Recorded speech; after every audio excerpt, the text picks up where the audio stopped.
Assalamualaikum warahmatullahi wabarakatuh. Perkenalkan, nama saya Safwan Sabir dari Prodi Teknik Elektronik Tenas dengan NRP 11 2024 009. Hari ini saya akan mempresentasikan tugas besar dasar telekomunikasi saya yang berjudul jenis-jenis sinyal dalam telekomunikasi dan contohnya, yang diberikan dan dibimbing langsung oleh Bapak Insinyur Rustam Aji MT. Nah, mungkin pertama-tama saya akan menjelaskan dulu kenapa saya memilih judul ini untuk dipresentasikan. Di era teknologi yang sangat berkembang ini, saya melihat teknologi komunikasi itu sangat berkembang ya, sangat pesat berkembangnya. Mulai dari handphone, mungkin dari cara kita berbicara lewat WhatsApp, cara kita bermain internet, cara kita bermain media sosial, itu semua adalah contoh perkembangan teknologi komunikasi saat ini. Tetapi banyak dari mereka yang memakai teknologi ini tidak mengetahui apa itu satu konsep dasar dari teknologi ini yang sangat penting, yaitu sinyal. Jikalau tidak ada sinyal, mungkin teknologi ini tidak akan mungkin bisa berjalan dengan baik. Nah, tapi sayangnya masih banyak anak muda yang mungkin hanya memanfaatkan teknologinya saja tanpa mengetahui dasar dari teknologi tersebut, yaitu sinyal. Maka dari itu, saya memilih judul ini untuk dipresentasikan dengan harapan lebih banyak orang yang mengerti tentang apa itu sinyal. Nah, mungkin sebelum kita masuk ke materi selanjutnya, kita harus tahu dulu apa sih sinyal itu. Nah, secara gampang ya, sinyal itu merupakan besaran fisik yang berubah terhadap waktu dan berfungsi untuk mengirimkan informasi dari satu tempat ke tempat lainnya. Tanpa adanya sinyal, kita tuh nggak mungkin chatan, kita nggak mungkin teleponan, mungkin kita nggak mungkin eh, berada di sebuah internet lah gitu. Nah, sinyal juga bisa dibagi ke beberapa karakteristik. Di antaranya berdasarkan waktu, berdasarkan amplitudo, dan juga berdasarkan sifatnya. Dalam pembahasan sinyal and sistem, sinyal umumnya dikelompokkan menjadi 6. Ada sinyal analog dan sinyal digital, sinyal deterministik, dan juga sinyal acak, dan juga sinyal energi dan sinyal daya. Nah, pada slide selanjutnya kita akan membahas keenam sinyal itu masing-masing dari sinyal analog dan digital. Kita juga akan menyebutkan contoh dalam kehidupan sehari-harinya. Nah, mungkin kita mulai dari sinyal analog dulu ya. Sinyal analog itu apa sih, Kak? Gitu. Sinyal analog adalah sinyal yang bersifat kontinu, baik terhadap waktu maupun amplitudo. Artinya perubahan nilai sinyal secara bertahap tidak terputus-putus. Contoh bentuk sinyal analog yang paling umum adalah sinyal sinusoidal. Sinyal yang bergelombang, teman-teman, kalau kalian tahu ya. Nah, untuk persamaannya, sinyal analog tuh bisa dilihat seperti rumus yang di samping, di mana X dalam kurung T dilambangkan sebagai sinyal analog, A sebagai amplitudo, W sebagai frekuensi sudut, dan juga theta sebagai fase ya teman-teman. Nah, mungkin aku punya beberapa eh, penerapan sinyal analog di kehidupan kita sehari-hari. Mungkin ada di barang-barang sekitar kita yang bersifat seperti sinyal analog. Mungkin seperti contohnya termometer raksa yang perubahan suhunya bersifat kontinu mengikuti suhu di ruangan tersebut. Juga ada spirometer mobil analog yang menunjukkan perubahan kecepatan secara bertahap, gak langsung kayak ganti gitu sih angkanya, gak kayak digital ya teman-teman. Dan juga ada jam tangan analog yang pergerakan jarumnya menggambarkan aliran waktu secara kontinu, gak kayak jam tangan digital. Jam tangan digital kan kalau misalnya ganti menit langsung ganti ya, ini kan jamnya harus gerak dulu, muter gitu ya teman-teman.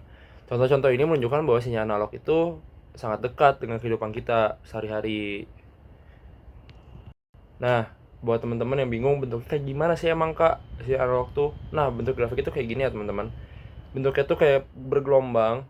Itu namanya sinyal sinusoidal, teman-teman. Bergelombang dan juga kontinu. Jadi eh sinyal sinusoidal tuh bakal terus berjalan, tapi dia tuh bentuknya nggak pasti. Mungkin tiba-tiba ada yang berubah, tergantung kondisinya lah. Gitu. Nah, selanjutnya kita masuk ke sinyal digital. Apa sih sinyal digital sama sinyal analog tuh apa bedanya, Kak? Gitu. Berbeda dengan sinyal analog, sinyal digital bersifat diskrit atau putus-putus. Sinyal ini biasanya dipresentasikan dalam bentuk bilangan biner, yaitu 0 dan juga 1. Keunggulan sinyal digital adalah lebih tahan terhadap noise atau gangguan ya, mudah disimpan, mudah diproses, dan juga menggunakan sistem komputer. Sinyal digital diperoleh dari sinyal analog melalui proses sampling, kuantitasi, dan juga pengkodaan dengan syarat memenuhi teorema Nyquist. Nah, apa sih teorema Nyquist tuh? Jadi intinya teori Nyquist itu bilang kalau frekuensi sampling minimal 2 kali frekuensi tertinggi sinyal agar bisa direkonstruksi dengan sempurna. Jadi gitu teman-teman teori Nyquist itu. Nah, contoh-contoh penerapan sinyal digital di kehidupan kita sekarang banyak banget teman-teman. Soalnya sekarang udah hampir semuanya digital. Udah jam tangan digital yang tadi aku sebutin, TV juga digital sekarang. Sistem kendali digital pada AC, mobil, smart home, banyak ya teman-teman contohnya tuh. Mungkin aku bakal jelasin satu aja. Kayak tadi aku bilang speedometer mobil yang udah digital. Itu langsung berubah kan. Kalau misalnya kita naik 1 km, angka itu langsung berubah. Gak muter dulu kayak jarum. Nggak pelan-pelan langsung berubah gitu. Secara langsung gitu. Tuh teman-teman bedanya. Nah, bisa lihat teman-teman, grafik di samping itu adalah grafik sinyal digital. Beda banget kan sama sinyal analog. Kalau sinyal analog tuh tadi pakai grafik sinusoidal, dia bergelombang. Kalau sinyal digital tuh karena dia diskrit, jadi bentuknya kotak-kotak, teman-teman. Nah, teman-teman, sinyal selanjutnya yang akan kita bahas adalah sinyal energi. Namanya aneh banget kan sinyal energi. Apa sih sinyal energi itu? Sinyal energi adalah sinyal yang memiliki energi total terbatas, tetapi daerah teratanya sama dengan nol. Artinya, sinyal ini akan aktif dalam waktu tertentu dan tidak berlangsung secara terus dan menerus, seperti sinyal analog yang tadi yang kontinu ya, teman-teman. Nah, mungkin sinyal energi itu contoh penerapan sehari-harinya ada di kalau kita tepuk tangan, lampu flash atau kamera HP kita, sinyal dari remote TV yang hanya sesaat gitu teman-teman. Semua contoh tersebut yang tadi aku sebutin hanya muncul sesaat dan memiliki energi terbatas. Nah, selanjutnya kita akan membahas sinyal daya. Namanya tetap aneh ya kayak sinyal energi, tapi sinyal daya ini adalah sinyal kebalikan dari sinyal energi tadi, dikarenakan di sinyal ini dia punya energi tak terhingga, tetapi daerah tatanya terbatas. Kebalik ya sama sinyal energi. Terus, sinyal daya biasanya berlangsung terus-menerus dalam waktu yang sangat lama, sehingga analisisnya lebih difokuskan kepada daerah rata. Beda banget kan sama sinyal energi. Nah, mungkin buat contoh penerapan sinyal daya di kehidupan kita sehari-hari, mungkin ada tegangan listrik AC di rumah, gelombang suara dari speaker atau dari speaker HP, atau dari speaker radio, speaker apa aja, dari sinyal radio, sinyal HP, atau sinyal wifi, selama mereka aktif, selama mereka nyala gitu ya teman-teman, sinyal bakal terus ada dan memiliki daerah rata tertentu. Nah, sekarang kita lanjut ke sinyal yang namanya agak susah nih teman-teman, yaitu ada sinyal deterministik. Sinyal deterministik ini adalah sinyal yang amplitudonya dapat diprediksi dengan pasti pada setiap waktu. Sinyal ini mengikuti pola yang jelas dan dapat dinyatakan dengan persamaan matematika.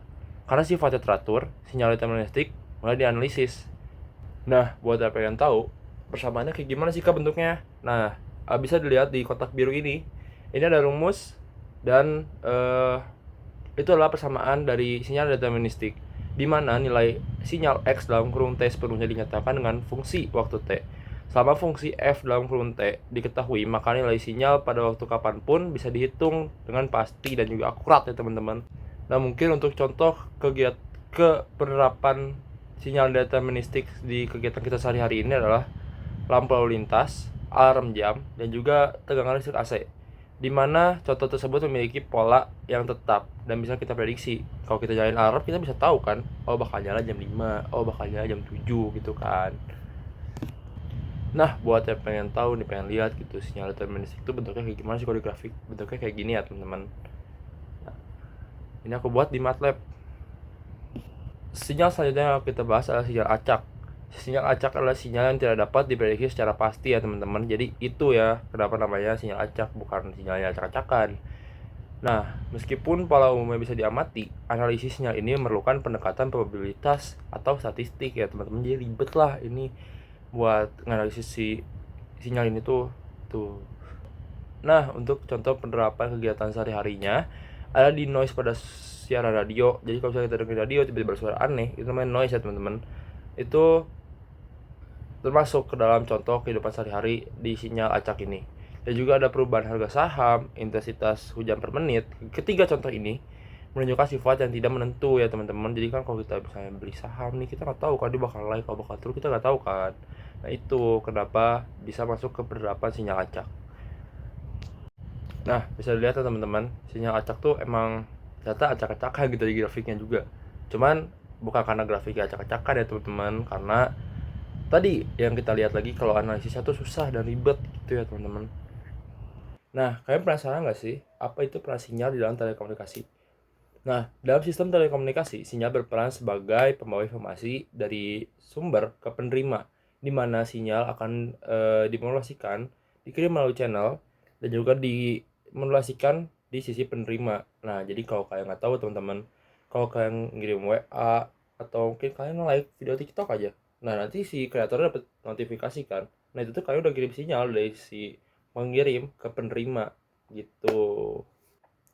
Nah, nggak kerasa ya teman-teman, kita nyampe di akhir video aja nih.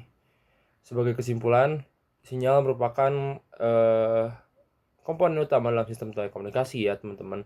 Sinyal memiliki berbagai jenis dan juga berbagai karakteristik dan juga fungsi yang berbeda-beda ya teman-teman. Seperti sinyal analog dan sinyal digital, sinyal energi dan juga sinyal daya, sinyal deterministik dan juga sinyal acak. Pemahaman terhadap jenis-jenis sinyal ini sangat penting ya teman-teman, sebagai dasar dalam mempelajari sistem komunikasi dan teknologi modern. Nah, buatnya penasaran saya dapat materinya dari mana, saya mendapatkan materi-materi untuk PPT ini dapat dari artikel, jurnal, dan juga beberapa buku ya teman-teman, yang sudah saya cantumkan link untuk referensi saya di daftar referensi ini. Dan juga untuk teman-teman yang pingin langsung cek linknya, bisa langsung cek deskripsi video ini ya teman-teman. Dan untuk pembuatan grafik, saya memakai MATLAB online di web dengan akun saya sendiri dan juga saya yang buat sendiri. Nah, buat teman-teman yang udah dengerin saya ngomong dari awal sampai akhir, terima kasih banyak teman-teman. Semoga informasi yang saya sampaikan benar dan juga bermanfaat ya teman-teman. Saya Safwan Sabir, izin undur diri dari video ini. Terima kasih banyak. Assalamualaikum warahmatullahi wabarakatuh.